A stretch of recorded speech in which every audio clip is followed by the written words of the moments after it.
Welcome to our channel Telugu Prabha. నేను మీ journalist Yajnamurthy. Anil Ravipudi ప్రస్తుతం వార్తల్లో వ్యక్తి. ఆయన డైరెక్ట్ చేసినటువంటి మెగాస్టార్ సినిమా మనశంకర వరప్రసాద్ గారు సంక్రాంతి విజేతగా నిలిచింది. అత్యధిక కలెక్షన్లు సాధిస్తూ ఈ సంక్రాంతి సీజన్లో, అలాగే ఇప్పటి వరకు కూడా భారతదేశంలో రిలీజ్ అయినటువంటి సినిమాలన్నింటికంటే కూడా, అంటే భారతీయ సినిమాలన్నింటిలోకి నెంబర్ 1 ప్లేస్లో నిలిచింది. 11 రోజుల్లో ప్రపంచవ్యాప్తంగా 250 కోట్ల రూపాయల పైగా గ్రాస్ని కలెక్ట్ చేసింది. సో ఈ రోజుకు సంబంధించి జనవరి 23 ఒక ప్రత్యేకత ఉంది. అది అనిల్ రావుపూడి డైరెక్టర్గా మారి సరిగ్గా ఈ రోజుతో 11 సంవత్సరాల జర్నీ పూర్తయింది. అంటే ఆయన డైరెక్షన్లో వచ్చినటువంటి వెరీ ఫస్ట్ ఫిలిం పటాస్ ఈ రోజుతో 11 సంవత్సరాలని పూర్తి చేసుకుంది. ఈ సందర్భంగా అప్పటి ఆ ప్రయాణాన్ని, ఆ సినిమాని గుర్తు చేసుకుంటూ అనిల్ రావుపూడి తన ట్విట్టర్ హ్యాండిల్లో, ఎక్స్ హ్యాండిల్లో పెట్టినటువంటి పోస్టు ఇప్పుడు అందరినీ కూడా ఆకర్షిస్తుంది. ఒకసారి ఆ పోస్ట్ ఏంటనేది చూద్దాం. ఇది Anil Ravipudi official handle. So ఆయన పటాస్ 11 years ఫర్ పటాస్ అంటూ ఒక పోస్టర్ని పెట్టి ఆయన దీన్ని షేర్ చేసుకున్నాడు. ఆయన అందులో ఏం రాసుకొచ్చాడో ఒకసారి చూద్దాం. ఇట్ ఆల్ స్టార్టెడ్ హియర్ అని చెప్పేసి, ఇక్కడి నుంచి మొదలైంది అని చెప్పేసి ఆయన ప్రారంభించేదాన్ని. 11 years since I first made my way in to the audiences hearts. ప్రేక్షకుల హృదయాల్లో నేను వెళ్ళటం మొదలుపెట్టి సరిగ్గా 11 ఏళ్ళు అయింది ఈ రోజుతోటి.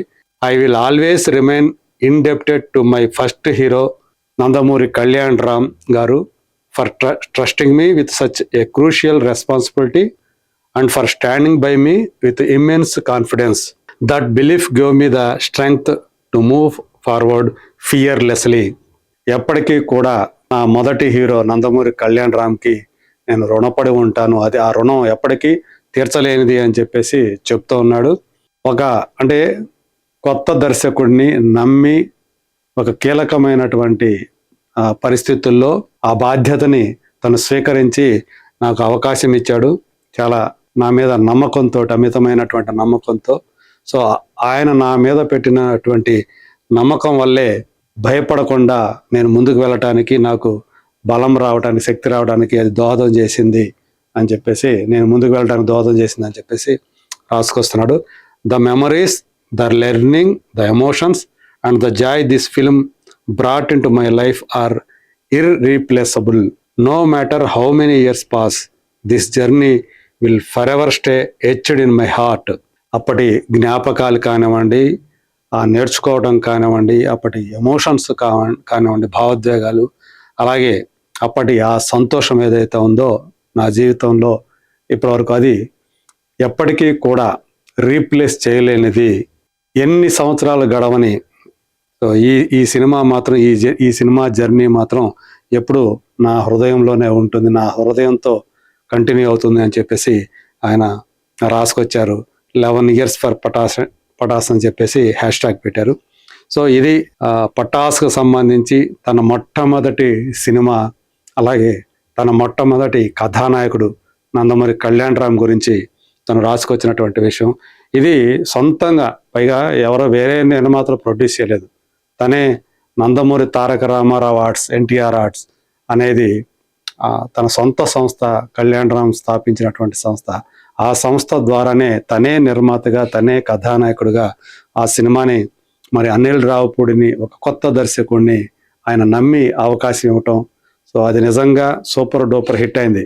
అంతకుముందు అతనొక్కడే అనేటువంటి ఒక సినిమాతోటి ఆయన మేజర్ హిట్, అది నందమూరి కళ్యాణ్ రామ్ కెరీర్లో.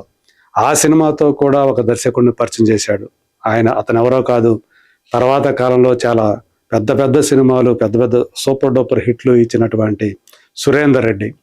సో అప్పుడు ఆ సినిమాతో సురేందర్ రెడ్డిని దర్శకుడిగా పరిచయం చేసి అతనొక్కడే సినిమా లాంటి బ్లాక్ బస్టర్ కొట్టిన ఆయన మళ్ళీ ఆ సినిమా తర్వాత అంతకు మించినటువంటి విజయాన్ని పటాస్ సినిమాతోటి కమర్షియల్గా సాధించాడు. సో అందులో నందమూరి కళ్యాణ్ రామ్ మొదట్లో ఒక కరప్టెడ్ పోలీస్ ఇన్స్పెక్టర్గా కనిపిస్తాడు. అందరు తన స్టేషన్లో తనతో పనిచేసే పోలీసులందరినీ కూడా లంచాలు తీసుకోమని చెప్పేసి ప్రోత్సహిస్తాడు. అటువంటి వాడు ఇంటర్వెల్ అయ్యే సమయానికి సో తన పోలీసు జాబ్ ఆ బాధ్యతని గుర్తించి సో ఆ తర్వాత ఎలా మారాడు అని చెప్పేసి అలా సంఘ విద్రోహ శక్తుల్ని వాళ్ళని ఎదుర్కొన్నాడు అనేది దాన్ని చాలా కమర్షియల్ వేలో, అది కూడా కామిక్ వేలో నందమూరి కళ్యాణ్ రామ్ చేత తను చేయించినటువంటి ఆ కామిక్ సీన్స్ ఏవైతే ఉన్నాయో అవన్నీ హిలేరియస్గా పండాయి. అందుగురించే అది ఆ టైంలో సూపర్ డూపర్ హిట్ అయ్యి కళ్యాణ్ రామ్కి మళ్ళీ ఒక పెద్ద ఎనర్జీని ఇచ్చిందని చెప్పాలి. అప్పటి నుంచి కూడా తను వెనక్కి తిరిగి చూడలేదు అనిల్ రావిపూడి. సో వరుసగా అనేక హిట్లు ఇచ్చుకుంటా వచ్చాడు. సాయి ధరమ్ తేజ్, రవితేజ, అట్లాగే ఇలాంటి కథానాయకులందరితో కూడా మహేష్ బాబు, చివరికి ఇప్పుడు చిరంజీవి, మధ్యలో వెంకటేష్ గారితో 3 సినిమాలు చేశాడు. సో ఇలా తన ఫిల్మోగ్రఫీని ఫుల్ సక్సెస్ఫుల్గా ఒక్కటి కూడా ఫ్లాప్ అనేది లేకుండా తను చేస్తూ రావటం. సో ఇప్పుడు ఈ స్థాయికి ఎదిగాడంటే అది కేవలం నందమూరి కళ్యాణ్ రామ్ తనని నమ్మి అవకాశం ఇవ్వడమే అని చెప్పేసి తను ఏదైతే రాసుకొచ్చాడో పోస్ట్, అది నిజంగానే ఒక ఎమోషన్ని జ్ఞాపకం చేస్తుంది అందరికి కూడా ఆ పటాస్ రోజుల్ని. అందుకని చాలామంది దీని కింద కామెంట్ పెట్టారు, మళ్ళీ ఇలాంటి సినిమా మాకు కావాలి అనిల్ అని చెప్పేసి రాసుకొస్తున్నారు. ఉదాహరణకు చూడొచ్చు మనం, కొంతమంది దాని కింద పెట్టినటువంటి ఏమని పెట్టారు, థియేటర్లో ఒక అతను పెడుతున్నాడు, థియేటర్లో లిటరల్లీ కింద పడి నవ్విన సినిమా. సో అంతగా నవ్వించినటువంటి సినిమా, మళ్ళీ అట్లాంటిది రాలే నీ దగ్గర నుండి హానెస్ట్లీ అంటే అలా పెడుతున్నారు అనమాట. అంటే అలా అంతగా హిలేరియస్గా నవ్వించినటువంటి మళ్ళీ రాలేదు.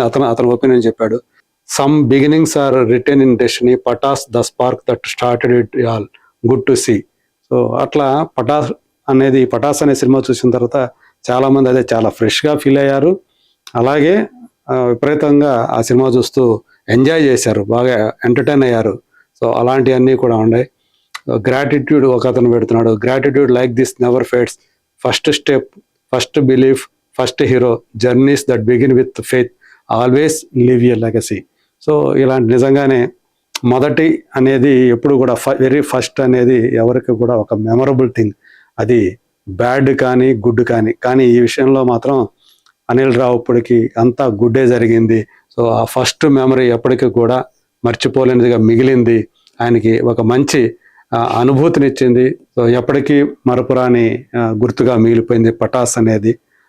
సో ఆ జర్నీని గుర్తు చేసుకుంటూ ఇప్పుడు ఏదైతే అనిల్ రావిపూడి పోస్ట్ పెట్టాడో సో దానికి మంచి స్పందనలు కూడా వస్తున్నాయి. సో తన కెరీర్లో నెక్స్ట్ మళ్ళీ వచ్చే సంక్రాంతికి 2027 సంక్రాంతికి మళ్ళీ వస్తానని చెప్పేసి ఆల్రెడీ తను కర్చీఫ్ వేసేసాడు. మరి ఇప్పటికే దాంట్లో వెంకటేష్, రాణా నటిస్తారు అన్నట్టుగా కూడా ప్రచారంలోకి వస్తూ ఉంది. ఆ ఇద్దరు కలిసి ఆ సినిమాలో నటిస్తారని. మరి చూద్దాం తన 10వ సినిమాలో ఎవరు యాక్ట్ చేస్తారు ఏంటి, దానికి సంబంధించినటువంటి అఫీషియల్ అప్డేట్ త్వరలో వచ్చే అవకాశం ఉంది. పైగా తను చెప్పాడు దాని టైటిలే చాలా విచిత్రంగా ఉంటుందని చెప్పేసి, మరి ఏం టైటిల్ పెడుతున్నాడు ఏంటి అనేది చూద్దాం. సో త్వరలోనే దానికి సంబంధించినటువంటి అప్డేట్ వస్తుందని చెప్పేసి ఎదురు చూద్దాం. అప్పటి వరకు let us wait and see.